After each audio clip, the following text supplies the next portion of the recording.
Welcome to Be the Shift. I am so grateful to have the opportunity to interview this gorgeous woman who I recently met and is part of an awesome nonprofit that I've been working with a bit closer at the yoga studio. And there's a lot more behind this woman than I really know. And Be the Shift is such a great way to get to know people, really hear about their entrepreneurial endeavors and how they want to be the shift in their own life and raise the consciousness. So Kaylee, raised in a small town outside the big city, Kaylee learned that the only way to discover more about herself in this world is to move out to Colorado. Here she was able to find community and connection that built her to who she is today. Today she heals herself and her inner child, as well as others who feel called to her work. Kaylee taps in and connects into her inner being and ancestral messages, which allows connection to flow deeper in order to heal. Kaylee uses the tools of meditation, source connection, and crystals during her sessions to aid in cleansing one's auric field and aligning chakras.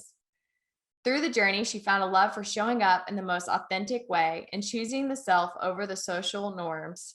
Her passion and love spreads through her work and presence of the space being held. Well, if that's not powerful enough, Kaylee, what does it really mean for you to be the shift and be the shift in this world and your own life? What's that look like to you? I love this question. I feel like in this community, a lot of the questioning is like, tell me about your journey and tell me about these things that you're doing. And the idea of that actual shift feels different when it's aroused into a question. And I really enjoy it in the sense where it makes me fully think, like, what is the actual shift in me? And what encouraged me to be the shift within myself and within my community was just kind of noticing how it's all of mirror, where if I show up this way, then around me, these beings and the environment is also going to show up that way to me. So to be the shift in an environmental setting where it's presenting that groundingness and finding my inner knowing and my inner truth to be able to present myself as my highest self in a situation that I may find myself in, or an environment.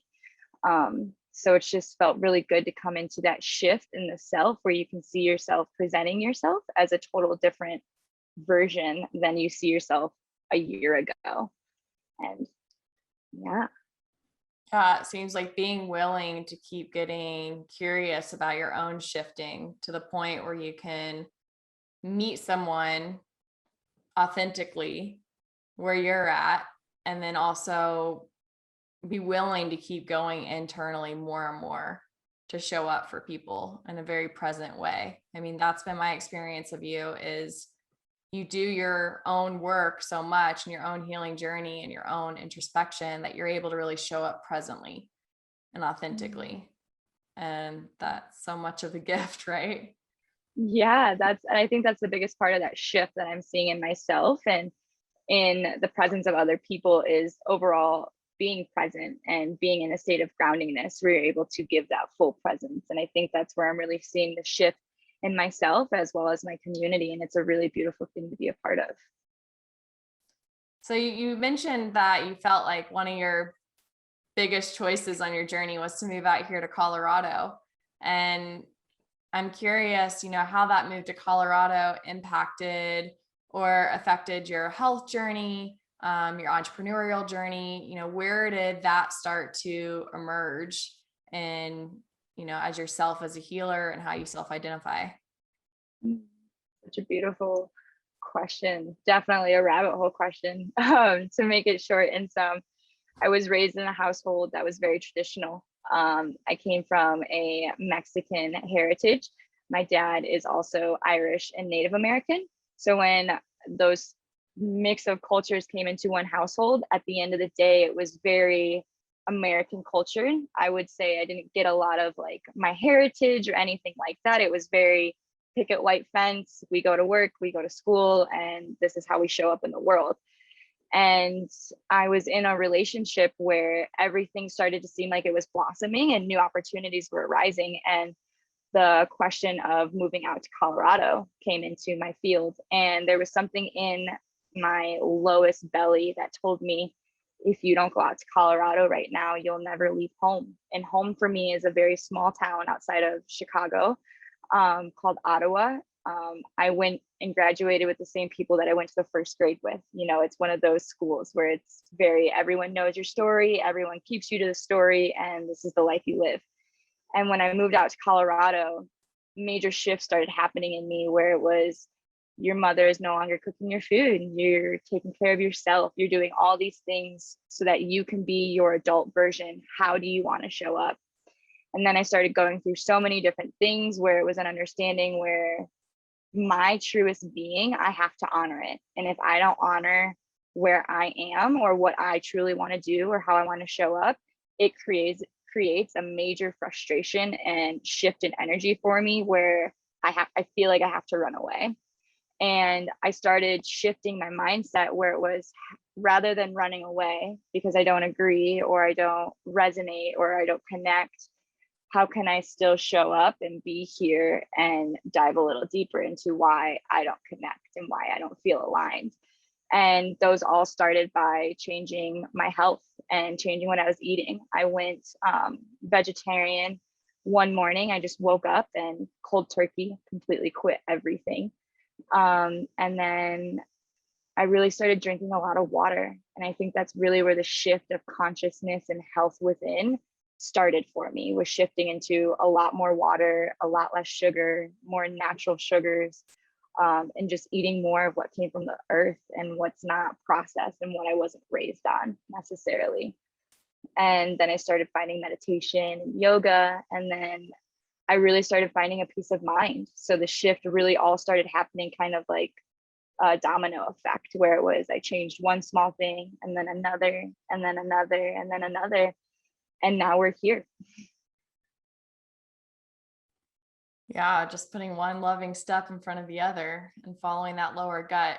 I'm curious, as we drink a little sip of water, do you have any like water rituals that you practice? Yes, I do. So each morning, I set myself up for success. I always try, where I always have a cup of water next to my bed in case I'm thirsty in the middle of the night, thirsty right away in the morning. But each morning I wake up, and the first thing I do, even before brushing my teeth, is I drink so much water. I try to drink at least like one mason jar, and then I'll go brush my teeth, and then I'll drink another cup of water. And a practice I'm integrating lately is rewriting my relationship with the food. And so I will be fasting until about 12. So I usually try to drink as much water there and just kind of understand where my body's at for the day. There's a lot of peace of mind that comes into me when I drink water and I feel it through. And that's the thing I try to practice with it, is going slow rather than just chugging water, and finding presence with the water and feeling it flow through the body. And especially if it's nice and cool, and like feeling it, try to feel it all the way to the fingertips and just be with the water. It's kind of wild to think that water is the water we drink came from, who knows where that water came from with the water molecules from any other time in civilization. It's like Isis could have drank in that same drop of water. Who knows? Yeah. Yeah, it's a really beautiful thing, especially when you're in the mountains and you just take a handful of fresh mountain water and you just drink it. And it's almost like you can taste the lineage in it, where it's like, wow, this water runs deep. It runs deeper than this very moment that it's in front of me. Gorgeous. So you've been really practicing your own modalities and have clients of your own, and seems like you've been traveling this entrepreneurial journey and really offering what are your gifts to offer. And they're all very spiritually based modalities. So how has spirituality and entrepreneurship, how has that intersected as a pathway for you, to offer your divine gifts? What does that look like for you? How does that panned out? I what I really enjoy about this life is being able to look at it like a movie, right? Where you see yourself a year ago, a couple years ago, or even as a kid, and as a kid, I was very raised where in order to make money, you have to work. And if you don't work, you don't make money. And that was very instilled into my brain. And then it was this idea of also, you have to work your hardest. You always have to give 100%, always show up this way, drain yourself out, come home, do it the next day, and keep doing that. And when I moved out to the Denver area, it was the very first time that I had lived on my own, essentially. And I went into this job that I absolutely loved, where I got to work with crystals, working with adults with mental disabilities. And there was something in me where something started coming over me where it was a signal of, this isn't right. This isn't how we do it. And I wasn't fully understanding what that was, and I was resisting it. And my partner was very much in his entrepreneur state where he was fully established, quote unquote. And he gave me this perspective where it was, where you vibrate is what you bring in. And I would find myself becoming very frustrated with work and not feeling aligned with it and feeling very disconnected. And then I would live in this reality where I would tell myself, this is the reality. We have to go to work. We have to do these things. And then a moment shifted in me where it was, I don't have to live that story anymore. I can go out. I can create a life for myself because everybody does it. That's how everybody is functioning here. No matter what, at the very end or the very beginning of a big corporate company, there was one person that said, I'm going to do this. So rather than being the person where feeling frustrated because I couldn't create my own schedule, I felt like my worth was never being seen. I felt like the things that I was bringing to the table was never going to be good enough, or all these judgments that realistically I placed on myself. Something shifted where it was, you don't have to feel this because you can be in control of it.